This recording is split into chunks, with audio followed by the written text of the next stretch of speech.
दोस्तों, हाल ही में मैंने एक जबरदस्त मलयालम सस्पेंस थ्रिलर देखी, जिसके लिए मुझे अपने दिमाग के घोड़े दौड़ाने पड़े। पहले तो मैंने सोचा था कि ऐसी मूवी को एक्सप्लेन करना मुश्किल है, इसलिए रहने देता हूँ। लेकिन फिर ख्याल आया आप लोगों का, जो मुझसे कहते रहते हैं कि कोई शानदार सस्पेंस थ्रिलर मूवी लेकर आऊं। तो पूरे 2 दिन की कड़ी मेहनत के बाद हाजिर है आज की ये शानदार एक्सप्लेनेशन। तो दोस्तों, वीडियो को लाइक किए बिना और चैनल को सब्सक्राइब किए बिना आगे मत जाना। तो चलिए शुरू करते हैं आज की ये एक्सप्लेनेशन, जिसका नाम है 12वां आदमी। तो मूवी की शुरुआत में हमें एक कपल देखने को मिलता है, जिसमें लड़के का नाम होता है जकेरिया और लड़की का नाम एनी। और ये दोनों आज अपनी एक डॉक्टर फ्रेंड के पास आते हैं, जिसका नाम होता है नैना। अब एनी के चेकअप के बाद ये बात पता चलती है कि वो प्रेग्नेंट है। ये पता चलते ही नैना बहुत खुश होती है और इस बात को अपने ग्रुप में शेयर करने के लिए कहती है। असल में ये सभी कॉलेज फ्रेंड्स होते हैं, जो टोटल 11 हैं, और इन्हीं के व्हाट्सएप ग्रुप के बारे में नैना कह रही होती है। लेकिन इस बीच जकेरिया उसे रोकते हुए कहता है कि नहीं नैना, अभी किसी को मत बताओ। कल वैसे भी हम सभी लोग सिद्धार्थ की बैचलर पार्टी में मिलेंगे ही, तब हम खुद ही इस बात को डिस्क्लोज कर देंगे। ये सुनकर नैना कहती है कि ठीक है, लेकिन ये बात मैं जितेश को आज ही शेयर करूंगी। अब जितेश की बात करें तो वो नैना का हस्बैंड है, इसलिए जकेरिया और एनी इस बात के लिए मान जाते हैं और कहते हैं कि सिर्फ जितेश को ही बताना। खैर, अब सीन यहाँ से शिफ्ट होता है और हमें 2 और लोगों को दिखाया जाता है, जिसमें लड़के का नाम है मैथ्यू और लड़की का नाम होता है फिदा। हमें पता चलता है कि ये दोनों अच्छे फ्रेंड्स होने के साथ साथ अच्छे बिजनेस पार्टनर्स भी हैं। असल में फिदा मैथ्यू के बिजनेस में अपना पैसा इन्वेस्ट करती रहती है और साथ में दूसरे लोगों से भी वो फंड इन्वेस्ट करवाती रहती है। अब ये दोनों आपस में बात कर रहे होते हैं कि तभी मैथ्यू फिदा से अपनी बीवी के बारे में डिस्कस करते हुए कहता है कि मेरी बीवी शैनी आजकल बहुत खर्चा करती है, उसे पैसे की कद्र ही नहीं है, जबकि तुम मेरी हर एक बात समझती हो। काश हम दोनों शादी करते तो ये सब नहीं झेलना पड़ता। तो ये सुनकर फिदा हंसते हुए उसकी बात को नजरअंदाज कर देती है। इसके बाद हमें सैम नाम के एक और आदमी को दिखाया जाता है, जो एक बैंक मैनेजर है। इस सीन में एक बिजनेसमैन जिसका नाम जॉस है, वो सैम के पास से पैसे उधार लेने आता है। यहाँ जॉस कहता है कि जब मेरा ट्रक डेस्टिनेशन पर पहुंचकर अनलोड हो जाएगा तो मेरे पास पैसा आ जाएगा और मैं आपके सारे पैसे वापस कर दूंगा। तो सैम जॉस की बात पर भरोसा करके अपने कैशियर को बुलाकर उसे 50 लाख रुपए उधार दे देता है, लेकिन कहता है कि तुम पैसे तो ले जा रहे हो, लेकिन मंडे तक किसी भी हालत में मुझे अपने पैसे वापस चाहिए। इस बीच नैना अपने पति जितेश को कॉल करती है और उसे बताती है कि जकेरिया और एनी के लिए एक खुशखबरी है। वो कहती है कि एनी प्रेग्नेंट है। साथ ही वो जितेश से ये भी कहती है कि ये खबर वो किसी और से शेयर ना करे। जिसके बाद हम देखते हैं कि जितेश के ऑफिस में सिद्धार्थ नाम का एक लड़का काम करता है, जिसकी कुछ दिनों में शादी होने वाली है और यही सिद्धार्थ बैचलर पार्टी की तैयारी भी कर रहा होता है। खैर, अब ऑफिस के बाद जितेश भी सिद्धार्थ से मिलने जाता है और उससे एनी की प्रेगनेंसी की खबर शेयर करता है, लेकिन वो उसे भी यही कहता है कि तुम ये बात किसी को मत बताना। अब यहाँ हमें पता चलता है कि आज ये लोग दिवाली को सेलिब्रेट करने के लिए आपस में मिलने वाले हैं। इसके बाद ये सभी लोग दिवाली मनाने पहुँचते हैं, जहाँ ये 11 लोग आपस में एक दूसरे से एनी की प्रेगनेंसी वाली बात करने लगते हैं और बाकी सबसे छुपाने के लिए कहते हैं। फिर अगले दिन सिद्धार्थ सभी को एक रिजॉर्ट में लेकर जाता है, जहां उसने बैचलर पार्टी का अरेंजमेंट करके रखा था। यहाँ हम सिद्धार्थ की वाइफ को देखते हैं, जिसका नाम होता है आरती। अब रास्ते में मैथ्यू की वाइफ शैनी फिदा से जलती रहती है, क्योंकि उसे बिल्कुल पसंद नहीं आता कि वो दोनों एक दूसरे से बात करें। अब आखिर में सभी लोग उस खूबसूरत रिजॉर्ट में पहुंच जाते हैं और अपने अपने कमरों में जाकर फ्रेश होने के बाद बाहर आकर क्रिकेट खेलने लगते हैं। अब खेल के दौरान सिद्धार्थ एक 6 मारता है और वो बॉल किसी को जाकर लग जाती है। जिसको भी वो बॉल लगती है, वो झाड़ियों के पीछे की तरफ से कराहने लगता है। उस आवाज को सुनकर सभी फौरन उस तरफ जाते हैं, जहां उन्हें चंद्रशेखर नाम का आदमी मिलता है, जिसके प्राइवेट पार्ट पर बॉल लगने की वजह से वो दर्द में होता है। अब चंद्रशेखर उनसे गुस्से में चिल्लाते हुए कहता है, तुम्हारी वजह से मेरी शराब की बोतल नीचे गिर गई और टूट गई। क्या देखकर नहीं खेल सकते? अब मुझे मेरी बोतल वापस मार्केट से लानी पड़ेगी। लेकिन शहर में चल रहे चुनाव की वजह से सारी शराब की दुकानें बंद होती हैं और इसी वजह से चंद्रशेखर और भी ज्यादा गुस्से में आ जाता है।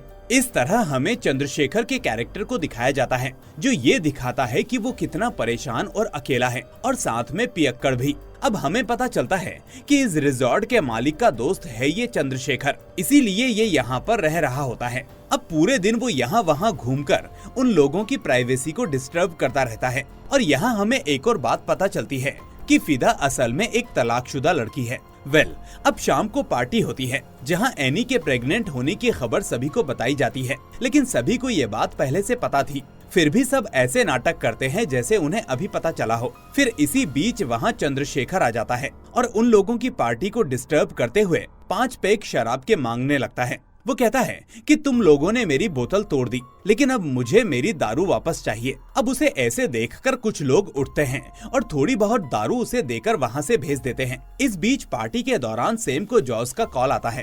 वो कहता है कि सर, एक बहुत बड़ी दिक्कत हो गई है। मेरी गाड़ी के यहाँ से निकलने के बाद रास्ते में उसका एक्सीडेंट हो गया है, इसलिए मैं आपके वो पैसे मंडे को नहीं दे पाऊंगा, क्योंकि अब मुझे पहले दूसरा ट्रक मंगवाना पड़ेगा। वो सामान लेकर जाएगा तो पैसा आएगा, इसीलिए आप मुझे 2 दिन का टाइम दे दो, मैं 2 दिन में पैसे अरेंज कर दूंगा। लेकिन सैम उसकी एक नहीं सुनता और कहता है कि मैंने तुम्हारे भरोसे पर बैंक से पैसे दिए, अब अगर मंडे तक तुमने मेरे पैसे वापस नहीं किए तो मैं जेल जाऊंगा। वो मेरे पैसे नहीं है, बैंक के पैसे हैं। सोमवार को बैंक खुलते ही सभी को ये बात पता चल जाएगी। अब इसके बाद सैम परेशानी में अपने उस कैशियर को कॉल करता है और सारी बात बताता है। ये सब सुनने के बाद अब कैशियर के भी हाथ पैर फूल जाते हैं, लेकिन सैम उससे कहता है कि तुम फिक्र मत करो, तुम्हारे ऊपर कोई बात नहीं आएगी। मैं जॉस से बात करके कोई ना कोई रास्ता निकाल लूंगा और उससे पैसे भी ले लूंगा। खैर, इसके बाद जब सैम वापस पार्टी में टेबल पर आता है तो वहाँ सभी के बीच एक दूसरे की प्राइवेसी को लेकर डिस्कशन चल रहा होता है।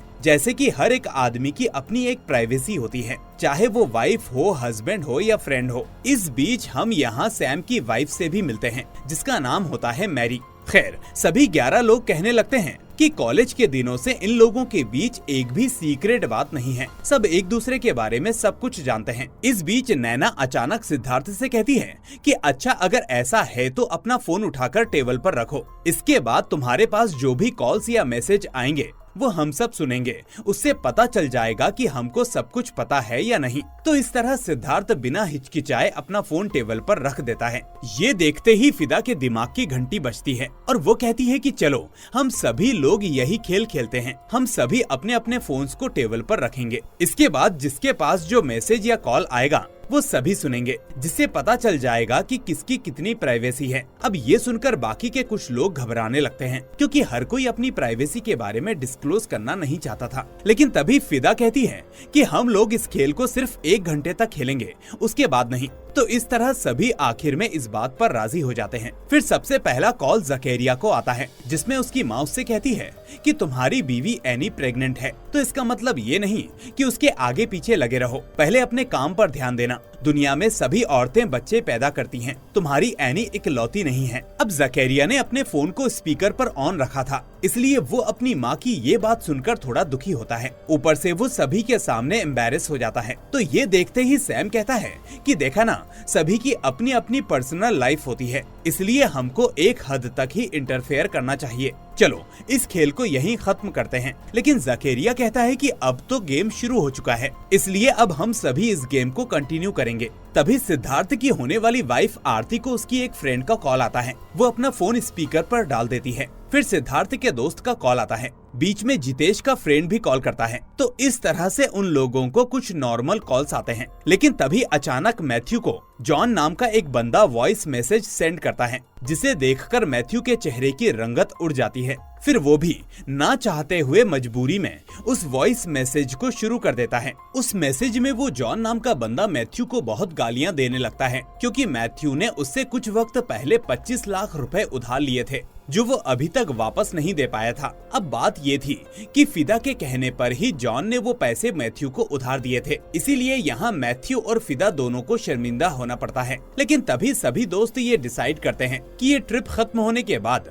सभी मिलकर मैथ्यू की मदद करेंगे और उसका कर्जा उतरवा देंगे। अब अगले सीन में थोड़ी देर बाद सिद्धार्थ का साजिश नाम का एक फ्रेंड उसे कॉल करता है। फिर साजिश उससे कहता है कि सिद्धार्थ, तुम कहाँ पर हो? तो सिद्धार्थ कहता है कि मैं अपने दोस्तों के साथ रिजॉर्ट में पार्टी कर रहा हूँ। अब साजिश को ये अंदाजा नहीं होता कि वो फोन लाउड स्पीकर पर है, इसीलिए वो एकदम से कहता है कि अरे, तुम्हारे इसी ग्रुप में ही वो लड़की थी ना जिसके अबॉर्शन के लिए मैंने तुम्हें गोलियां दी थी, क्या वो लड़की भी तुम्हारे साथ ग्रुप में आई है? तो ये सुनकर सभी के साथ साथ आरती के भी होश उड़ जाते हैं। अब सभी लोग सिद्धार्थ के ऊपर भड़कने लग जाते हैं, क्योंकि यहाँ ये सवाल पैदा होता है कि आखिर इस ग्रुप में कौन सी लड़की है जिसके साथ सिद्धार्थ का चक्कर चल रहा है। इस बात पर अब काफी कहासुनी हो जाती है और आरती रोते हुए अपने कमरे में चली जाती है, जबकि सिद्धार्थ उसको मनाने पीछे पीछे भागता है। इसके बाद सारा खुशी का माहौल गुस्से में बदल जाता है। सभी लोग अपनी अपनी वाइफ पर शक करने लगते हैं और फिर सभी अपने अपने कमरे में चले जाते हैं। इस बीच हमें एक और बात पता चलती है। सैम ने अपने फोन को एयरप्लेन मोड में डालकर रखा था, जिसकी वजह से उसके पास कोई मैसेज या कॉल नहीं आए थे। इसके बाद सभी कपल्स में आपस में झगड़ा होने लगता है और फिर थोड़ा बहुत झगड़ने के बाद सैम, जकेरिया और मैथ्यू एक जगह आकर बात करने लगते हैं। इस बीच वो तीनों सिद्धार्थ का वेट करने लगते हैं, क्योंकि वही बता सकता था कि उसका अफेयर किसके साथ था। लेकिन बहुत देर तक जब सिद्धार्थ वहाँ नहीं आता तो मैथ्यू कहता है कि मैं दारू की बोतल लेकर आता हूँ, तुम तब तक उसका वेट करो। अब मैथ्यू अपने रूम में चला जाता है, जहाँ शैनी उसके ऊपर गुस्सा करने लगती है कि तुम्हारा भी कहीं किसी के साथ चक्कर तो नहीं चल रहा। खैर, उधर जकेरिया और सैम अभी तक सिद्धार्थ का वेट करते हैं, लेकिन वो नहीं आता और ऊपर से मैथ्यू भी बोतल लेकर नहीं आता। इसीलिए जकेरिया उठकर वहाँ से चला जाता है, जबकि इसी बीच सैम को जॉर्ज का मैसेज आता है कि मंडे को पेमेंट हो जाएगा, इसीलिए अब परेशानी की कोई बात नहीं है। इस खबर से फाइनली कम से कम सैम को थोड़ा सुकून मिलता है। खैर, अब थोड़ी देर बाद एक बंदा भागकर रिसेप्शन वाले आदमी से आकर कहता है कि सर देखिए, व्यू पॉइंट के पास एक लड़की की लाश पड़ी है, फौरन चलिए। ये सुनने के बाद वहाँ के तीनों लोग फौरन व्यू पॉइंट के पास भागते हैं, ये देखने के लिए कि आखिर वो लाश किसकी है। तभी हमें पता चलता है कि ये लाश असल में शैनी की होती है, यानी मैथ्यू की वाइफ की। अब पुलिस को इसकी खबर दी जाती है, जबकि पूरे ग्रुप में सभी लोग शॉक हो जाते हैं कि आखिर शैनी को किसने मारा होगा। वहीं मैथ्यू का रो रोकर बुरा हाल हो जाता है। फिर थोड़ी देर बाद पुलिस वहां आती है और सभी दोस्त से पूछताछ करने पर उन्हें उस आदमी के बारे में पता चलता है जो इस रिजॉर्ट में पहले से ही गेस्ट की तरह रह रहा है। ये जानते ही पुलिस उस आदमी के पास पूछताछ के लिए जाती है और वो आदमी होता है वही चंद्रशेखर। अब चंद्रशेखर के दरवाजा खोलते ही वो पुलिस वाला बंदा उसको सैल्यूट करता है और यहाँ हमें पता चलता है कि चंद्रशेखर असल में एक एसपी है, जो एक एनकाउंटर के केस के चक्कर में फिलहाल सस्पेंड हो चुका है, लेकिन अब उसका सस्पेंशन खत्म होने में भी बस 2 दिन ही बाकी होते हैं। खैर, अब पुलिस वाला सभी से कहता है कि इलेक्शन का माहौल है, इसलिए आपको पुलिस स्टेशन चलना होगा, वहीं इस बारे में पूछताछ होगी। पर तभी सभी कहते हैं कि कुछ दिन में सिद्धार्थ की शादी है और ऊपर से यहाँ काफी फीमेल्स हैं, इसलिए ये बात बाहर जाएगी तो उन सभी के लिए दिक्कत होगी। लेकिन इसके बाद भी जब पुलिस वाला नहीं मानता तो ये सभी आखिर चंद्रशेखर से जाकर रिक्वेस्ट करते हैं कि वो उन लोगों को पुलिस स्टेशन ना जाने दें, बदले में जो भी इन्वेस्टिगेशन होगी वो उसमें पूरी मदद करेंगे। तो फाइनली चंद्रशेखर पुलिस वाले से बात करता है और कहता है कि तुम जाओ, अपना काम देखो, मैं यहाँ इन लोगों से पूछताछ करता हूँ, कोई भी लीड मिलेगी तो मैं बताऊंगा, तुम उस वक्त आ जाना। इस तरह से वो पुलिस वाले को भेज देता है और फिर इन सबसे कहता है कि क्या पार्टी के बीच तुम लोगों में कोई झगड़ा हुआ था? तो इस बात पर सब झूठ बोलते हुए ना बोल देते हैं। ये सुनकर चंद्रशेखर वहाँ से चला जाता है और उसके जाते ही ये सभी लोग आपस में डिसाइड करते हैं कि उस गेम के बारे में वो चंद्रशेखर को नहीं बताएंगे। लेकिन थोड़ी देर बाद चंद्रशेखर वापस आकर कहता है कि सीसीटीवी फुटेज में सिद्धार्थ की होने वाली बीवी आरती रोते हुए वापस आई थी। आखिर बात क्या थी? तुम लोग सच बताओ कि क्या कोई बात हुई थी? अब कोई कुछ नहीं बताता तो चंद्रशेखर सीधा आरती से ये सवाल करता है और चूंकि आरती उस ग्रुप का हिस्सा नहीं थी, इसलिए वो उस गेम के बारे में ये सब कुछ बता देती है। इसके बाद चंद्रशेखर उन सभी के कमरे में जाकर तलाशी लेने लगता है और फिर सभी को एक हॉल में इकट्ठा करके एक टेबल के चारों तरफ बिठा देता है और यहीं से ये पूरी मूवी एकदम से करवट लेने लगती है। इसके बाद चंद्रशेखर अपना फोन निकालकर टेबल पर रखते हुए कहता है कि हम वो खेल फिर से खेलेंगे, सभी लोग अपना अपना फोन निकालकर टेबल पर रखो और जो भी मैसेज या कॉल अटेंड करेंगे उन सबको लोग सुनेंगे। अब मजबूरी में सभी लोग ऐसा ही करते हैं और सबसे पहला कॉल चंद्रशेखर को आता है,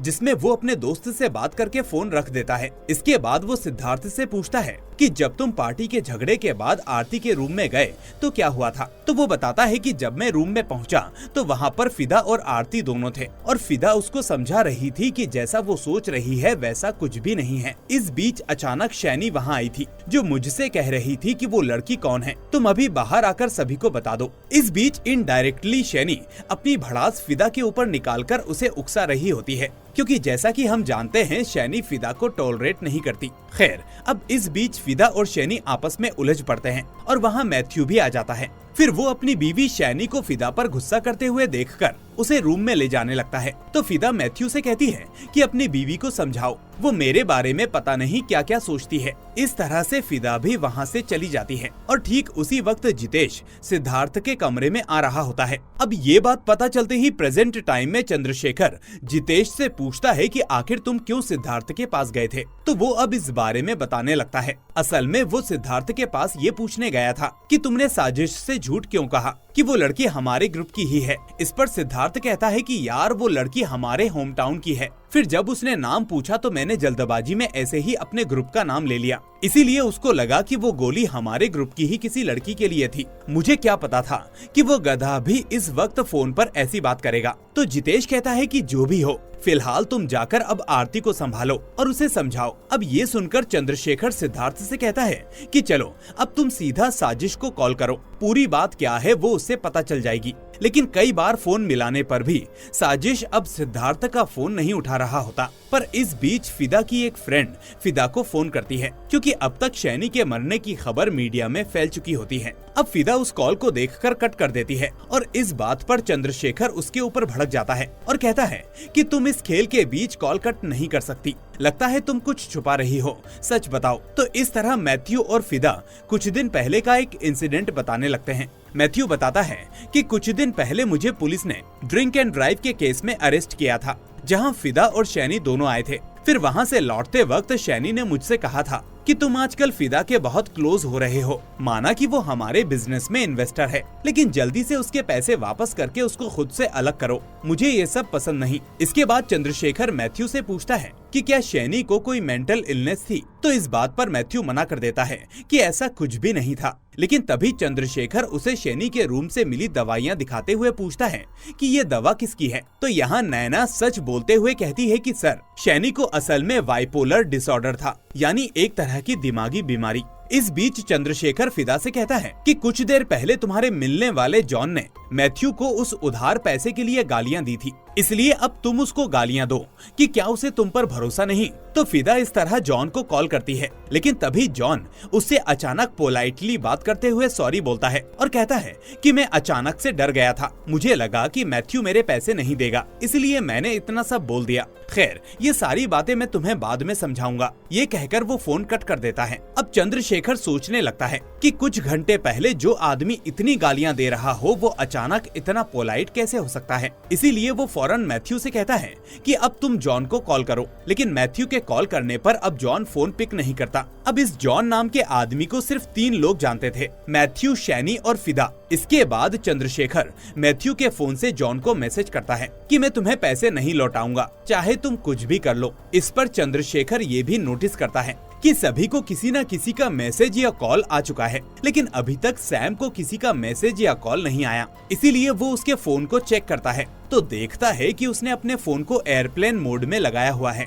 ये देखकर अब वो सैम के ऊपर बहुत गुस्सा करता है और उससे ऐसा करने का रीजन पूछता है। सैम अब सभी के सामने सच बोल देता है कि वो बैंक के कुछ पैसे बिजनेसमैन को देता है और उनसे इंटरेस्ट वसूल करके पैसे कमाता है, जो कि इल्लीगल है। इसीलिए वो दोस्तों के सामने ये बात आने नहीं देना चाहता था। ये सुनकर अब चंद्रशेखर उसे आगे से ऐसा ना करने के लिए कहता है।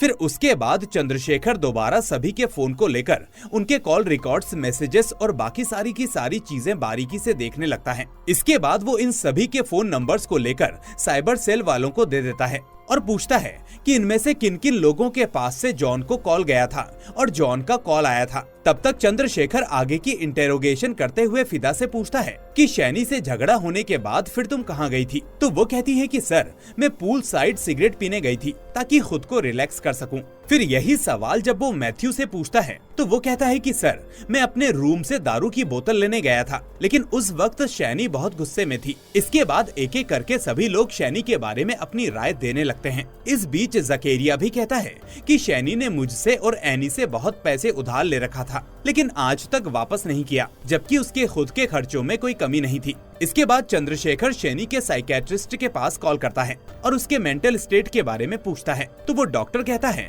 कि उसको बाइपोलर डिसऑर्डर था, इसीलिए वो कभी एकदम से गुस्सा हो जाती, कभी रोने लगती, कभी हंसती ही रहती तो कभी शॉपिंग ही करती रहती। यही सब उसकी बीमारी के लक्षण थे। चंद्रशेखर पूछता है कि ऐसे मरीज खुद को मार भी सकते हैं क्या? तो वो डॉक्टर हाँ में जवाब देता है। इस बीच एक पुलिस वाला चंद्रशेखर को एक दारू की बोतल देते हुए कहता है कि ये हमें क्राइम स्पॉट पर मिली थी सर। तो उस बोतल को देखकर सभी कहते हैं कि ये बोतल तो मैथ्यू की है। इस तरह अब मैथ्यू उस वक्त की बात बताने लगता है। वो कहता है कि सर, मैं जकेरिया और सैम के लिए दारू लेने गया था, लेकिन वापस आने से पहले बारिश शुरू हो गई, इसीलिए मैं बीच में बैठ गया। फिर जब बारिश रुक गई तो मैंने देखा कि सैम और जकेरिया वहाँ नहीं हैं, वो जा चुके हैं। तभी मुझे अचानक फिदा के चीखने चिल्लाने की आवाज आई। फिर जब मैं उस तरफ गया तो फिदा ने मेरे हाथ में दारू की बोतल देखी और उसने उसे एक तरफ फेंका और मुझे वहाँ से ले गई। अब चंद्रशेखर पूछता है कि फिदा, क्या ये बात सच है? तो फिदा हाँ में जवाब देती है।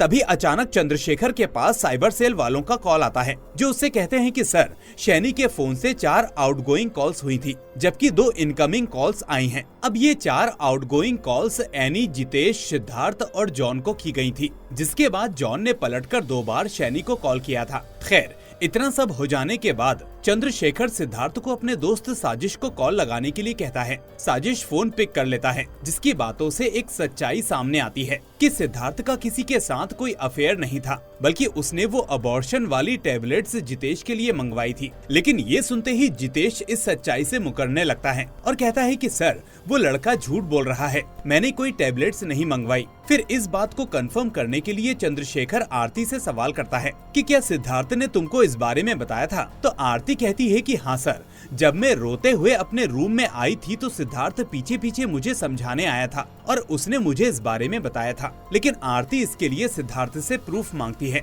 कि ये साबित करो कि वो टैबलेट्स तुमने जितेश के लिए ही मंगवाई थी। तो ये सुनकर सिद्धार्थ फौरन जितेश के पास जाकर सारी सिचुएशन एक्सप्लेन करता है और उसे फौरन आरती के पास जाकर सच बताने को कहता है। अब जितेश के पास कोई रास्ता नहीं होता, इसीलिए वो प्रेजेंट टाइम में चंद्रशेखर को सच सच बता देता है और कहता है कि हाँ, मैंने ही वो टैबलेट्स मंगवाई थी और वो लड़की कोई और नहीं बल्कि शैनी ही थी। वो बताता है कि शैनी मेरे पास आई थी और कह रही थी कि उस खेल की वजह से सब एक दूसरे पर शक कर रहे हैं और मैथ्यू भी मुझ पर शक कर रहा है। लेकिन जितेश उससे कहता है कि ये सब छोड़ो, अगर तुमने और मैंने जाकर आरती को सब सच नहीं बताया तो सिद्धार्थ और उसकी शादी पर आंच आ सकती है, इसीलिए चलो उसको सच बता देते हैं। लेकिन शैनी ऐसा करने से मना कर देती है। वो कहती है कि मैं आरती का सामना नहीं कर पाऊंगी। प्रेजेंट डे पर ये सब सुनते हुए मैथ्यू की आंखों से आंसू निकल रहे होते हैं और दूसरी तरफ जितेश की वाइफ नैना भी ये सुनकर मायूस सी बैठी होती है। तभी अचानक नैना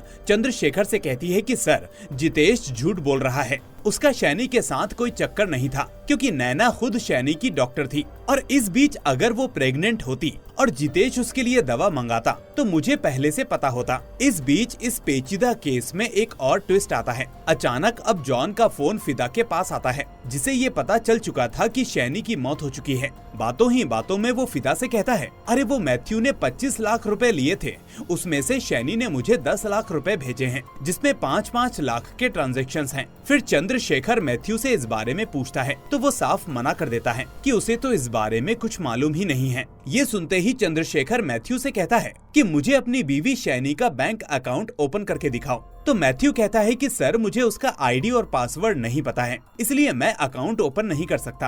अब सभी से पूछने पर यह पता चलता है कि जितेश ने ही वो पैसे शैनी को भेजे थे। अब यहाँ एक सवाल पैदा होता है कि आखिर बचे हुए 5 लाख किसने शैनी को ट्रांसफर किए होंगे। क्योंकि चंद्रशेखर ने कुछ देर पहले सभी के फोन्स को चेक किया था, तो इन लोगों में से मैरी ने अपने भाई को एक मैसेज सेंड किया था जिसके जवाब में मैरी के भाई ने उससे बोला था कि होप यू आर फाइन। दोस्तों, मैरी आपको याद ही होगी, वही सैम की वाइफ। अब थोड़ी देर पूछताछ करने पर सभी को यह बात पता चलती है कि मैरी के भाई ने मैरी को 5 लाख रुपए भेजे थे और मैरी ने वो पैसे शैनी को भेजे थे। इस तरह अब सब लोग ये जानकर शॉक हो जाते हैं कि असल में जितेश और शैनी का कोई अफेयर नहीं था, बल्कि असली अफेयर जितेश और मैरी के बीच था। सीन यहाँ से शिफ्ट होता है और हम देखते हैं कि जितेश ने जब सिद्धार्थ से बात की तो उसके बाद वो सीधा मैरी के पास आया था। वो मैरी से कहता है कि सिद्धार्थ चाहता है कि मैं उस लड़की का नाम बता दूं जिसके साथ मेरा अफेयर है, ताकि आरती उस पर शक ना करे। लेकिन मैरी इस बात के लिए राजी नहीं होती और वहाँ से रोते हुए जाने लगती है। तभी रास्ते में उसे शैनी मिलती है और मैरी अपनी सारी बात उसे बताने लगती है। तो शैनी उससे कहती है कि तुम घबराओ मत, तुम आरती के पास गई तो तुम्हारी जिंदगी बर्बाद हो जाएगी, इसलिए मैं तुम्हारी मदद करूंगी। वो कहती है कि मेरे पास एक आइडिया है, तुम और जितेश मुझे 10 लाख रुपए दो, 5 लाख तुम और 5 लाख जितेश। तो इस तरह हमें ये बात पता चलती है कि मैरी ने अपने भाई से 5 लाख रुपए मांगे और शैनी को ट्रांसफर कर दिए। अब प्रेजेंट डे पर जब ये बात सैम को पता चलती है तो वो बहुत दुखी होता है कि उसकी वाइफ ने उसको धोखा दिया है। लेकिन इस बीच एक और बात होती है। चंद्रशेखर नोटिस करता है कि शैनी ने एनी को भी कॉल किया था, इसीलिए वो एनी से पूछता है कि आखिर सैनी का कॉल तुम्हारे पास क्यों आया था। तो इस पर एनी बताती है कि उस रात शैनी ने कॉल करके मुझे अपने पास बुलाया और कहा कि तुम ये कबूल कर लो कि तुम्हारा और जितेश का अफेयर है और ये काम तुम्हें फ्री में नहीं करना, बल्कि जितेश तुम्हें इसके लिए पैसे भी देगा। लेकिन एनी ये सुनकर साफ मना कर देती है कि वो ऐसा नहीं करेगी। फिर वो रूम में आकर ये सारी बात अपने हस्बैंड जकेरिया को बताती है। तो वो उससे कहता है कि मैं तुमसे पहले ही कह रहा था कि शैनी से दूर रहा करो, लेकिन तुम नहीं मानी। इस तरह तुम हर्षन से पैसे लेकर शैनी को देती रही, जबकि मुझे शैनी शुरू से पसंद नहीं। तो ये सुनकर चंद्रशेखर एनी से कहता है कि चलो तुम अब हर्षन को कॉल करो। यहाँ हमें पता चलता है कि हर्षन कोई और नहीं बल्कि एनी का ही एक फ्रेंड है। चंद्रशेखर के कहने पर अब एनी हर्षन को कॉल करती है और सिर्फ इतना कह पाती है कि एक छोटी सी दिक्कत है। तभी इतने में ही चंद्रशेखर उसका मुंह बंद कर देता है, जिसके बाद उधर से हर्षन जो कॉल पर कहता है उससे एक और सच्चाई लोगों के सामने आती है कि असल में शैनी के पास एनी की एक वीडियो थी, जिसकी वजह से शैनी एनी को ब्लैकमेल कर रही थी। तो ये सब जानने के बाद चंद्रशेखर एनी से उस वीडियो के बारे में पूछता है कि आखिर उस वीडियो में ऐसा क्या है। तो एनी बताती है कि एक दिन जब शैनी अपनी बालकनी में कुछ काम कर रही थी तो उसने मुझे और हर्षन को एक साथ रोमांस करते हुए देखा और साथ में उसकी वीडियो भी बना ली। फिर जब उस रात मैंने आरती के सामने अफेयर वाली बात को कबूल करने से मना किया तो उसने मुझे उस वीडियो के जरिए ब्लैकमेल करने की कोशिश की। एनी कहती है कि शैनी ने मुझसे कहा था कि अगर मैंने वो अफेयर वाली बात नहीं कबूली तो वो ये वीडियो जकेरिया को भेज देगी। अब इस बारे में बात करते हुए शैनी और एनी दोनों ही व्यू पॉइंट की तरफ चले जाते हैं। यहाँ चंद्रशेखर प्रिडिक्ट करता है और कहता है कि व्यू पॉइंट पर तुम दोनों के बीच हाथापाई हुई होगी, फिर तुमने शैनी का मोबाइल छीनने की कोशिश की होगी और इसी कोशिश में या तो वो पीछे गिर गई होगी या फिर तुमने उसे जानबूझकर गिरा दिया होगा। तो ये सुनकर एनी कहती है नहीं सर, मैंने उसको नहीं गिराया। तभी अचानक एक पुलिस वाला चंद्रशेखर के पास आता है और कहता है कि उसे शैनी का मोबाइल मिल गया है जो क्राइम स्पॉट से थोड़ी ही दूर पर पड़ा हुआ था। वो मोबाइल मिलते ही चंद्रशेखर दूसरे लोगों के मोबाइल को एक बार फिर से चेक करता है। तो फिर सभी से पूछता है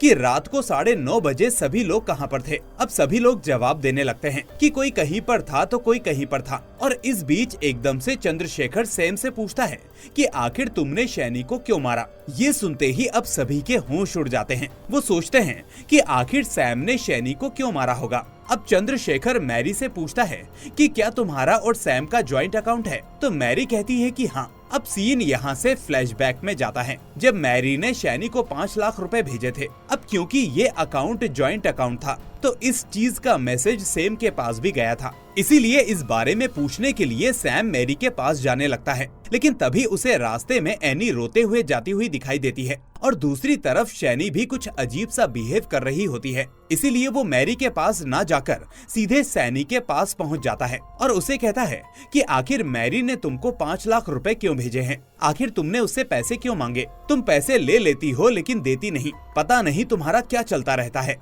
तो शैनी उस पर गुस्सा करते हुए कहती है तुम अपनी बीवी से पूछो कि उसने ये पैसे क्यों भेजे हैं, मुझसे क्यों पूछ रहे हो। तो इस बात पर पर दोनों में बहस होने लगती है और गुस्से में सैम उसका गला पकड़ लेता है और इसी हाथापाई में गलती से शैनी पीछे खाई में गिर जाती है और उसकी मौत हो जाती है। प्रेजेंट में सैम ये सारी चीजें कबूल कर लेता है, जिसके बाद चंद्रशेखर एनी से आकर कहता है कि तुम घबराओ नहीं, शैनी के मोबाइल में तुम्हारी कोई भी वीडियो नहीं थी, वो बस तुम्हें ऐसे ही ब्लैकमेल कर रही थी ताकि पैसे ऐंठ सके। तभी इतनी देर में सुबह हो जाती है और इंटेरोगेशन भी पूरी हो जाती है। इंटेरोगेशन होने के बाद चंद्रशेखर उस रिजॉर्ट से चला जाता है और यही होता है मूवी का दी एंड। तो दोस्तों, आपको ये दिमाग चकरा देने वाली मूवी कैसी लगी मुझे कमेंट करके जरूर बताएं। इस वीडियो को लाइक और दोस्तों के साथ शेयर करना मत भूलना। साथ ही इस चैनल को सब्सक्राइब करके नोटिफिकेशन बेल को भी दबा देना। अब मैं मिलूंगा आपसे अगली ऐसी ही वीडियो में। Till then take care and thanks for watching.